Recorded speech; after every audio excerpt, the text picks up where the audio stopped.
Dhenkanal कांकोड़पाड़ grammar पुराणा Sahir Gajapati club पूजार 11 दिन में गणेशों पाखरे अन्नप्रसाद लगी कर भक्त मैंने प्रसाद सेवन करते।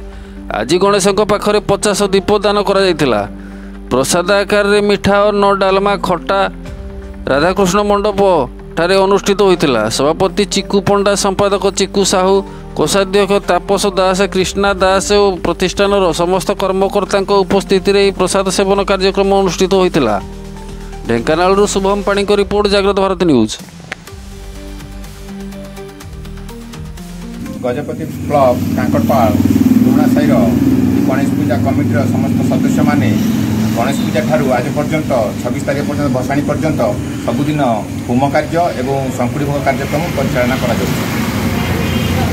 केंदी नीतिकांति प्रत्येक दिन पूजा होउची कोन होम होउची आ भोग कार्यक्रम आज कौन सब कार्यक्रम पिला माने करछन से दीपदान कार्यक्रम कले आ शंकुड़ी भोग कार्यक्रम भी हेची। प्रसाद सेवन समस्त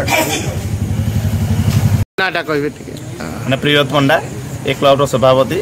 आज आम 11तम दिवस गणेश पूजा पहुंची। आज आम प्रभु पाखे अन्न प्रसाद भोग लगी एवं संसार मंगल 50 दीप प्रज्वलन कर संसार सब मंगलमय होगापाई एवं किस समय भक्त मान प्रसाद बंटा। कौन सब आइटम आज कर आज आम मिठा खेचुड़ी, तरकारी, खटा आ प्रभु लड्डू प्रसाद।